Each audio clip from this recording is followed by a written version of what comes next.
Do you want to live more sustainably but aren't sure where to start or how it fits in with your everyday living? The Renewy Living podcast simplifies sustainability so you can feel confident to take small, meaningful actions that fit into your lifestyle. Based on the lands of the Awabakal and Worimi people in Newcastle, Australia, you'll learn how to live lighter on our planet through practical ideas, stories from like-minded people, and examples of businesses doing great things.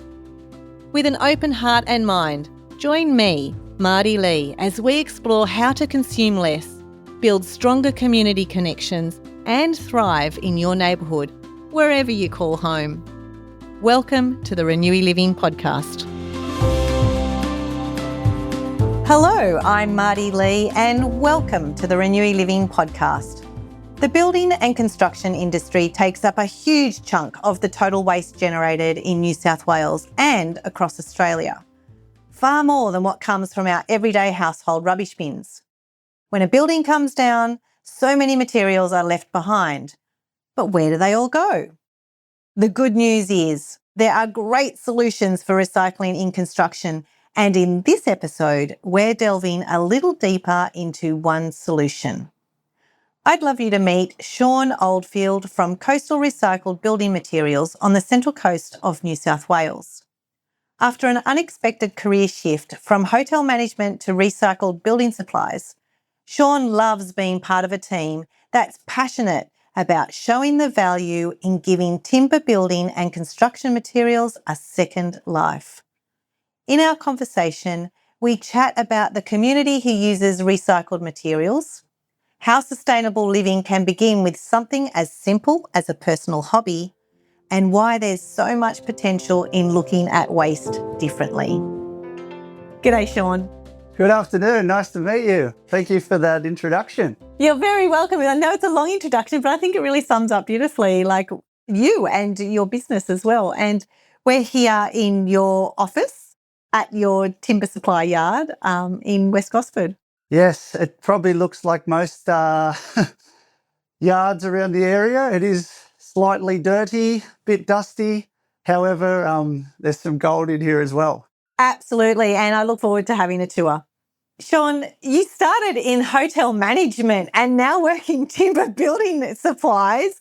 What was the reason for the shift? Yep, little bellboy outfit, pushing trolleys, carrying bags, parking cars, meeting all sorts of weird and wonderful people, some of the most rich and famous in the world. And then COVID come along. I think that changed a lot of people's lives, for some better, but a lot worse. But for me, it was wholeheartedly probably the best thing that ever happened to me. The hotel was in Sydney. It got me to be back on the Central Coast, where I bushwalked, met my partner just before that lockdown. So that was lovely.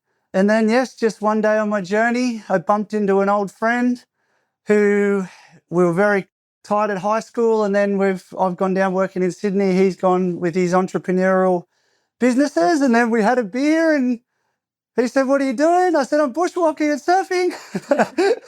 So anyway, he's like, "I'll give you a job." And it just started from there. I just started to learn a little bit more about what he does, which is demolition.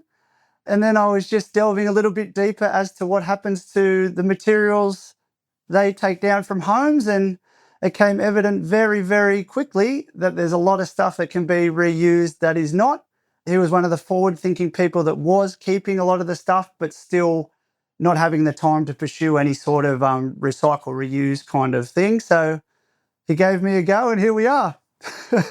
I can see how coming from hospitality to working here, the transferable skills would be like all those people skills that you have and connection with community and talking to people, which is pretty critical in any business that you have. Aside from those skills, what were the skills that you were missing and you really need to learn on the job? You're right. So I did have a fair few skills speaking to people. I'm not really scared of talking to anyone because I've spoken to anyone who someone deems is anyone. We're all the same, I think. So the funniest thing was I knew nothing about building or building materials. So the good old 5-star hotel Hyatt, fake it till you make it attitude came in. And I'd have a builder come in and ask me for a 4x2. And I would sometimes walk straight past the 4x2s and just say, look, we're a recycled building materials yard. We have lots of timber. And as soon as he left, I'd Google what a 4x2 is. Next time someone come in, I want a joist. Oh, yeah, same spiel. Then I'd Google joist. So I just listened, learned, and of course, Dr. Google. Yeah. And now it's been a few years down the track and you know exactly what you're talking about. Yes. And I'm still learning, however. I know a lot more than 5 years ago. Demolition, that's usually the first source of where you can get your building supplies. So tell us about the demolition process. Yeah, so I'm very, very fortunate again to team up with a environmentally minded friend. So a lot of demolition companies use a big machine and they crunch the home, which is very efficient, gets the job done a lot quicker, but then everything's going to landfill. So the difference is with the team I work with at Combined Demolition is they will strip the house by hand and then drop the house by hand, which in turn gets me and my colleagues to come in and choose all the salvageable timber, and it hasn't been ruined, it hasn't been crunched, and it's reusable to make tables, landscape supplies, all sorts of things, build again. But then at bare minimum, we've still got little bits of timber which are called noggins. I Googled that 5 years ago.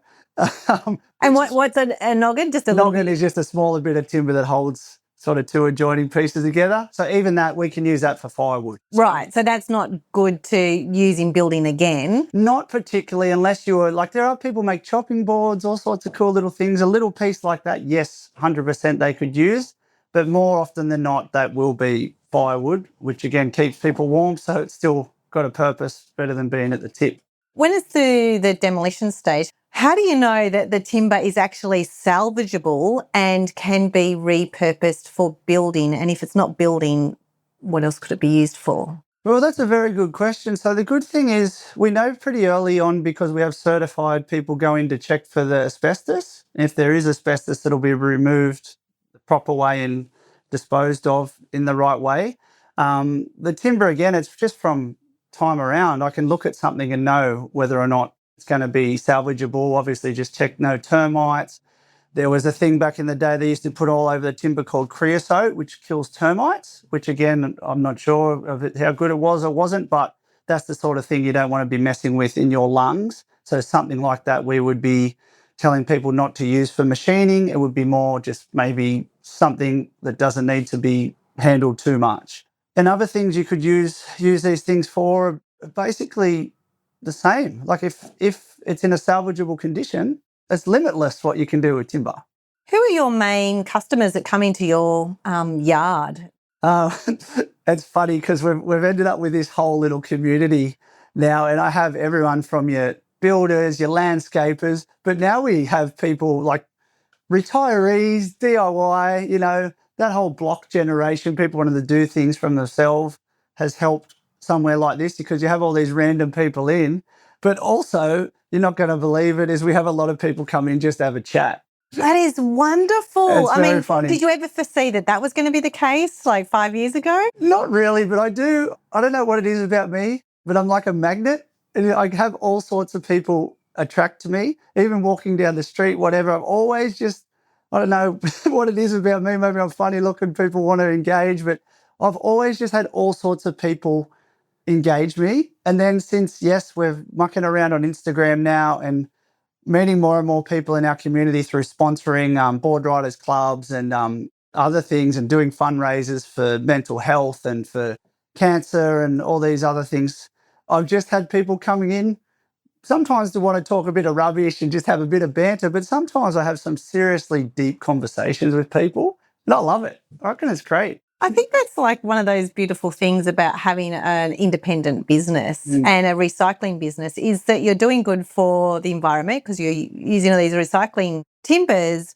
but it also goes to show that because you're offering something really unique and you've got your own personality or even the company has their own personality, people are more inclined to speak with you. And in a way that sort of naturally invites people to want to come here. Yeah, and that's like we've got such a great community on the Central Coast. And same, I'm never not nice to anyone to begin. You know what I mean? So even sometimes, of course, this is customer service, hospitality, whatever you want to say it. People do come in and sometimes aren't the nicest of people or rude or whatever, and I'll treat them with kindness, but I'm not going to engage them with someone that comes in happy and smiling, and attitudes go a long way. That's what I'm lucky here. I've got staff that are great people, like-minded people, want to have fun, work, and just treat everyone for the individuals they are. No judgment.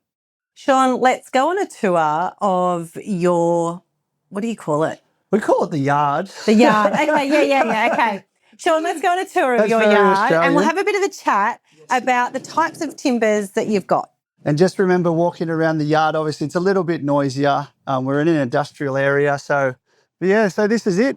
You would have seen in our video the other day, we went out in the pouring rain to an old wharf and salvaged all these wharf timbers, which you see in front of you. These to some might look like rubbish. However, these are something that can be reused in so many different ways, and also realistically probably aren't going to exist one day because wharves are now made out of that recyclable plastic. I'm not quite sure what it is, but it's not hardwood timber anymore. Do you know what type of hardwood timber this is? Unfortunately, this is painted a little bit sort of but I'd be dare saying that would be more of a black butt, like a blonder timber. But you do find also in the wharves, they do use that red ironbark, which is that deep red colour. Also really strong hardwood. Really strong really hardwood. good hardwood. Yeah, so those red ones you'll notice when we go on the tour, you'll see the railway sleepers. You'll notice the red ones are more dense and heavy, and they're the ones that are going to stand the test of time, probably last longer than any of us, that's for sure. Do you already have people who have ideas for what to do with this? Absolutely. That's the beauty of this place, is everyone sees something different. Like I might look at a piece of timber and think, oh, that's had its day or whatever, and someone will come in and go, wow, that's so rustic. I could do this, this and this. Like you said, with the wharf timbers, I've seen people do complete paths, like stepping paths all the way through their properties, and these high-end, like the Central Coast now, we're dealing with a high-end market because a lot of people have moved up here with a bit of money because they've sold in Sydney or whatever. So they're spending huge amounts of money on landscaping, and that's where I've met all these wonderful landscapers from the area, like Adams Gardens and Lux Exteriors. Those guys are doing the top end of the market landscaping, and they've got people that just want something unique, and they're not afraid to put some money down to have something that's, again, maybe not going to exist one day. Let's go to the next pile. Yes.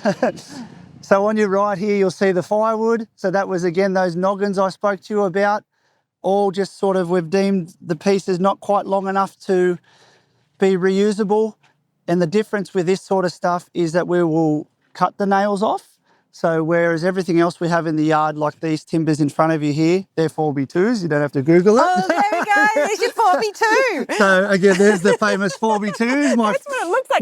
My first friend in the industry, the old 4x2. So the thing with these is we will be pulling the nails out by hand because a lot of people will put it through their very, very expensive machinery. To do what with it? To basically get the timber back to a new looking state, but then, yes, make tables, furniture, cladding, all sorts of stuff. Right. And if because it's looking quite weathered now. That's so right. like Yeah. they'll sort of plane it a little bit. That's so it looks right. like... The biggest thing is you don't want their expensive machines hitting nails because that means more blades, more money. All of a sudden it doesn't become as worthwhile for them if they're losing money every time they buy recycled timber. So it's important for us to really, as best we can, check that there's no nails in the timber to get these people coming back.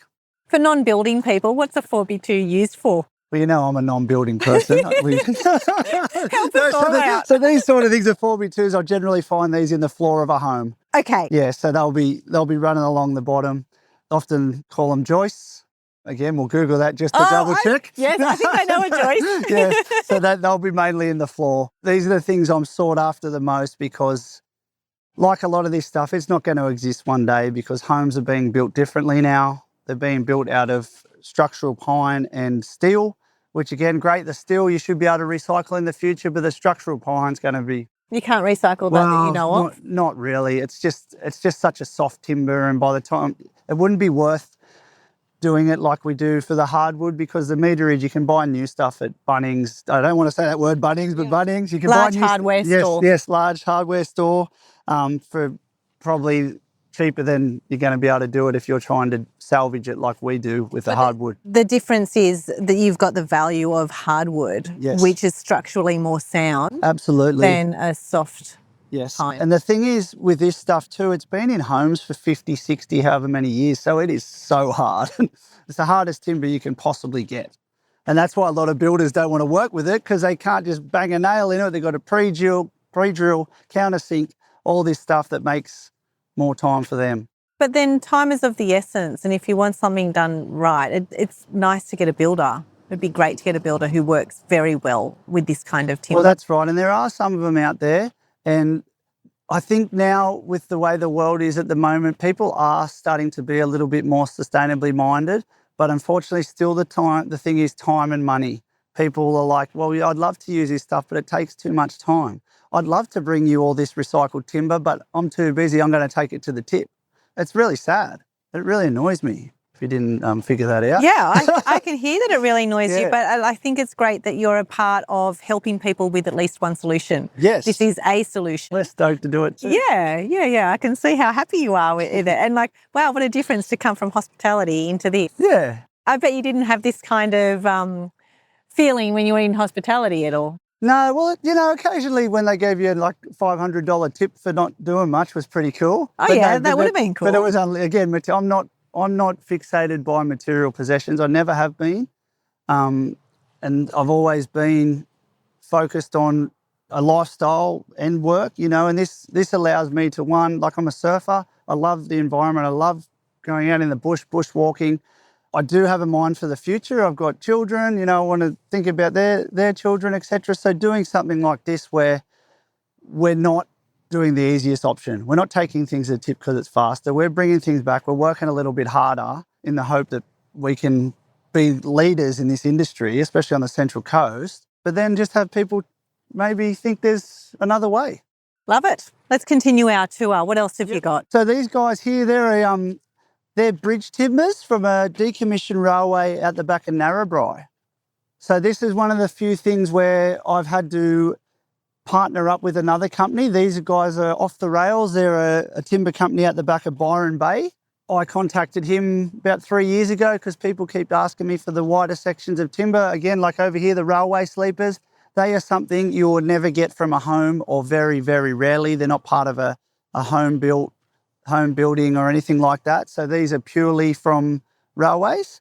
And again, these things aren't going to exist one day because all they're already being replaced by concrete, aren't they? Replaced by concrete. So, and I just kept having people come in and ask me for them. I'm like, all right, where do we get these things? So me and my mate jumped in a plane, went up to Byron, met Jules at Off the Rails, talked a bit of business with him, but mainly the reason we connected is because he's just thinks like us. He doesn't want stuff to go to the tip, and he surfs, so he rattled on about surfing for a bit, how good we used to be, and we just went from there. Now I think we've had about 5 shipments from him, like 400 sleepers at a time. It's spectacular when they all come in on a big truck.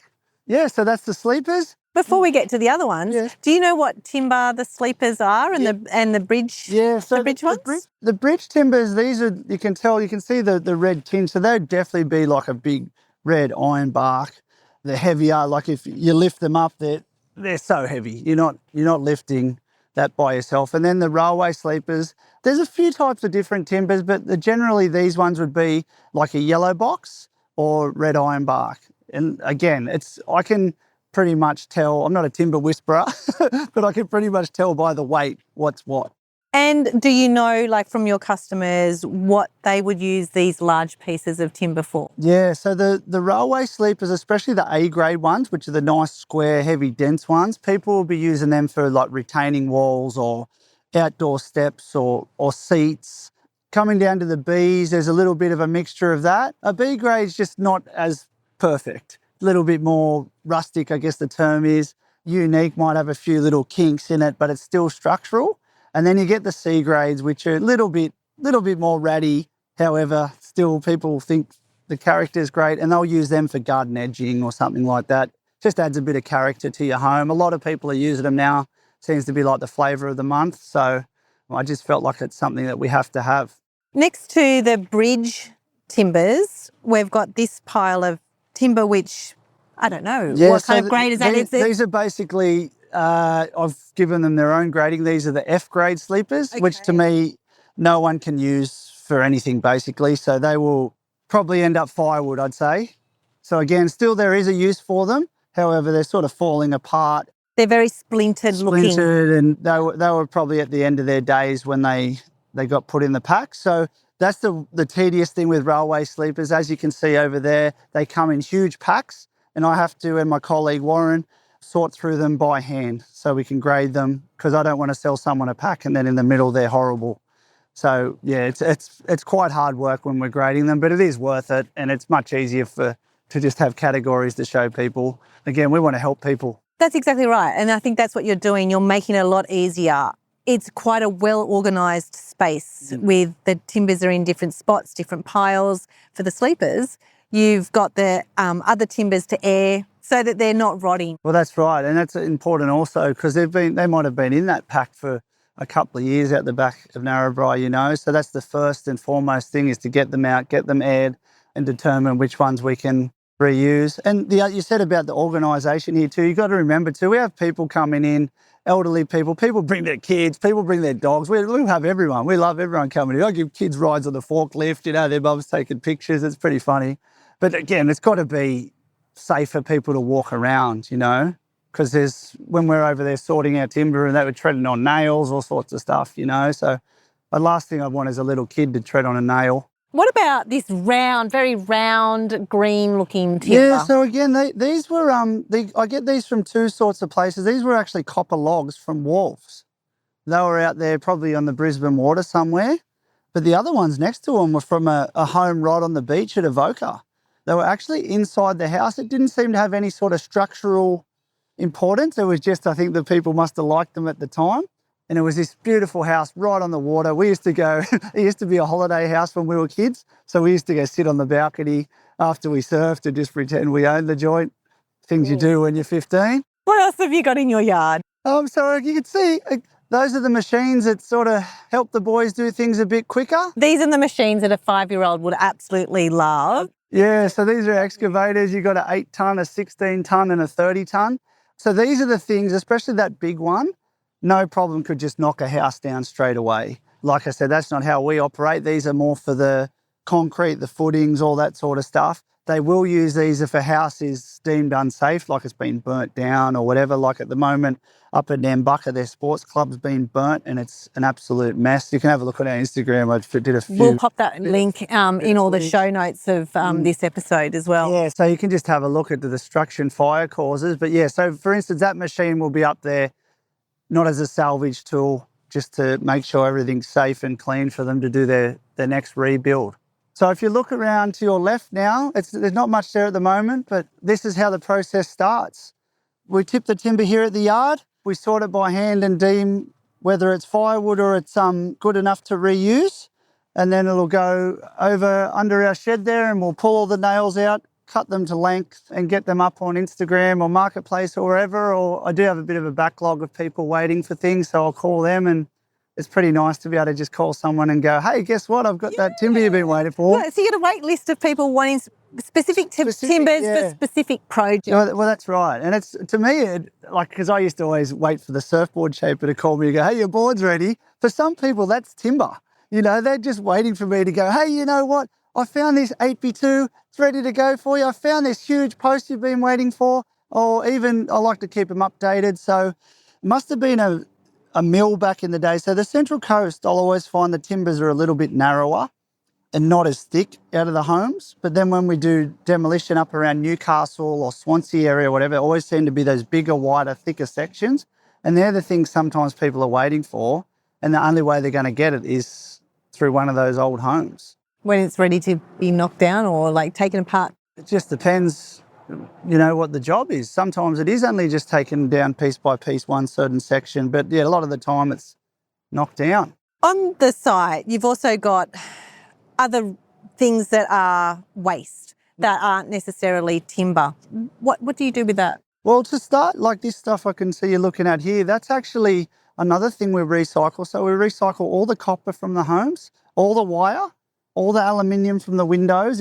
We do salvage windows too, but if the window's not deemed reusable, we'll get the aluminium out first. So again, that's all part of the recycling process. As far as the rubbish goes, yes, that will go to the tip, but we try to minimise that as much as possible. There are, unfortunately, with doing demolition, not every single thing in the home can be saved because it's not safe, for one. And then, you think about insulation, all that sort of stuff, unfortunately. And like I said to you before, the asbestos, that needs to be tipped mindfully and done with an EPA sign off, all this sort of stuff, which again, my friend has all those licenses and that to make sure that the timber's coming back clean, one for our safety, but two for the people visiting. And I think that goes with anything, no matter how sustainable a business is, there's always going to be waste as part of that.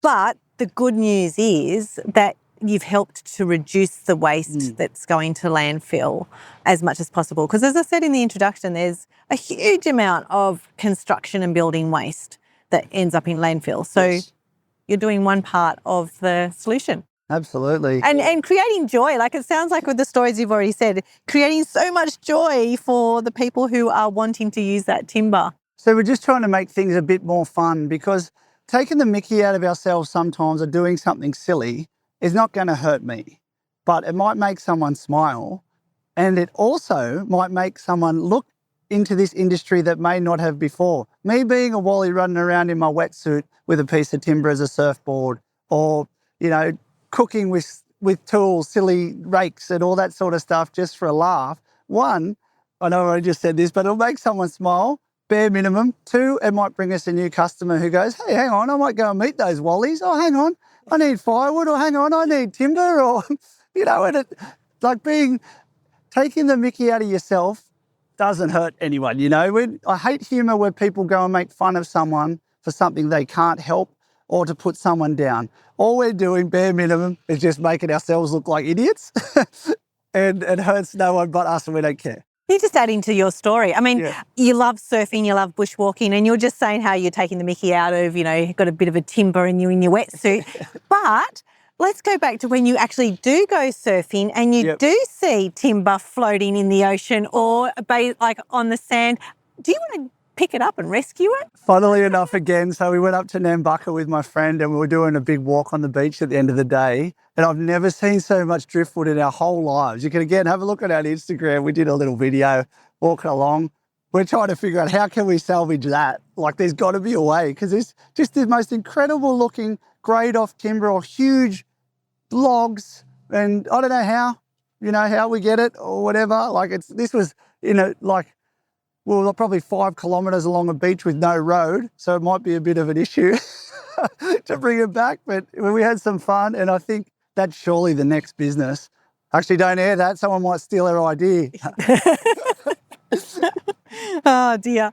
Is there anything else that you wanted to show me in the yard? Oh, I think it's pretty self-explanatory, really. But the cool thing is, if you were to come back next week, there'd be different stuff in here, because every home has a story. Every home has something unique to it.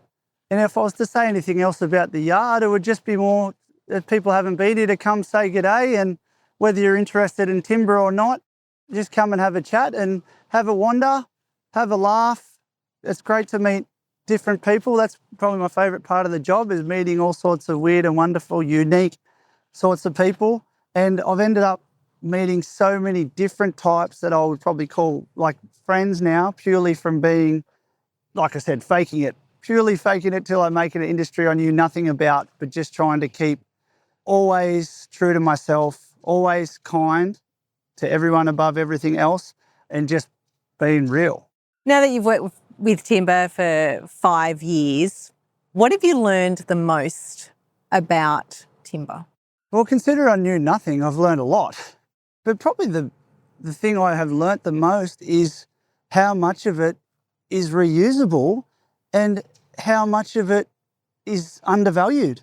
This is something that will not exist one day. Like, I say that not as like a scare tactic. It will not exist one day, because homes are built differently. And I think what I've learned is you've got to value this precious commodity, but you've also got to realise what you have in front of you when you're thinking about home renovations or demolitions, because you're basically not giving the future, like people in the future, any sort of opportunity to work with or reuse such an amazing, versatile product. So in terms of house demolition, I mean, what are the things that people really need to be aware of when they DIY? It's great that we've got these shows like The Block and etc. that make people think they can do things on their own. That's great. And again, that brings people in the yard to be able to reuse timber, build things themselves. But the scary thing about these shows is the fact that they're encouraging people to do demolition, etc. on their own terms. And that brings in asbestos. Asbestos is a seriously dangerous fibre. Once it gets in your lungs, it might not show up straight away. However, down the track, it is a horrible, horrible disease to have. We did a fundraiser for a lady whose husband died of it. It is something you do not want to get.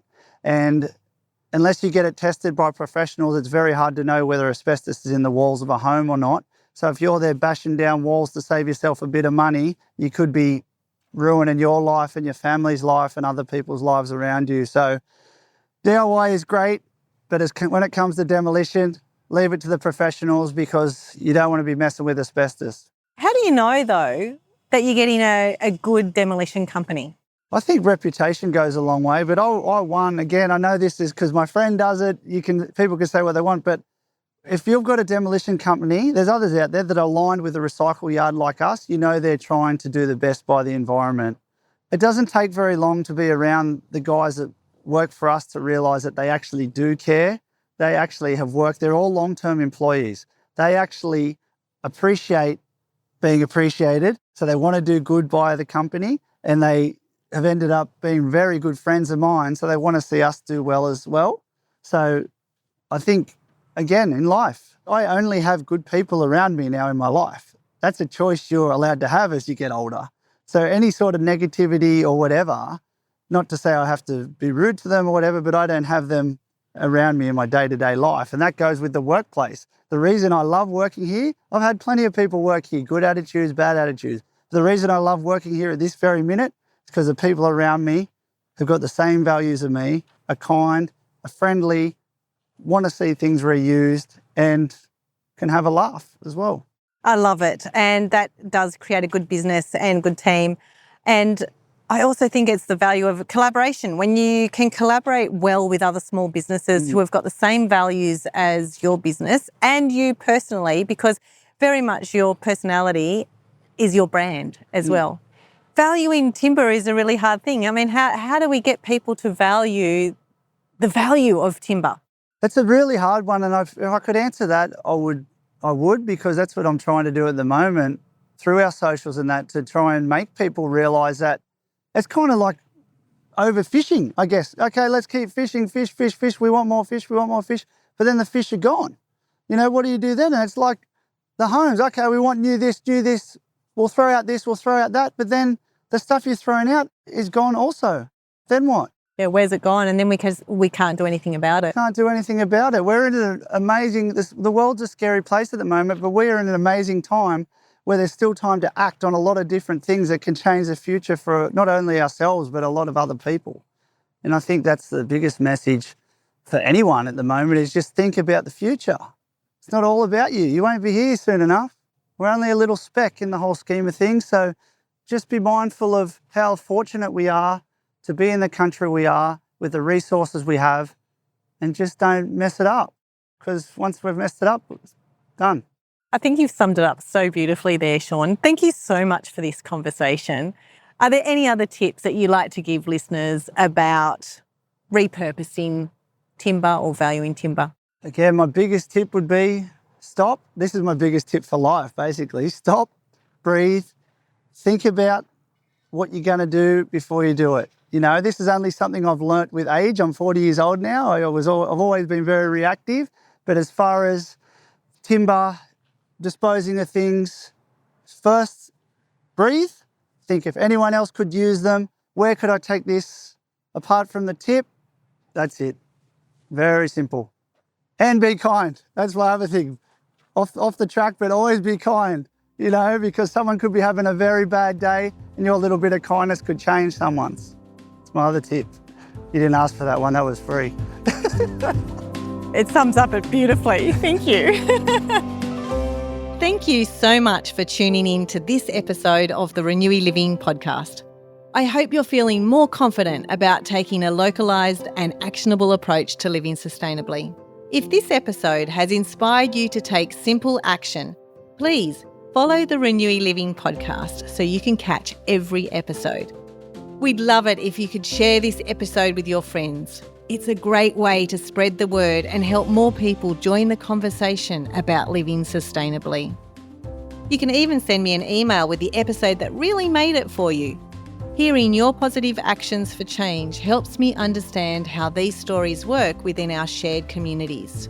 Head over to my website, renewyliving.com.au, for the show notes and blog posts from this episode.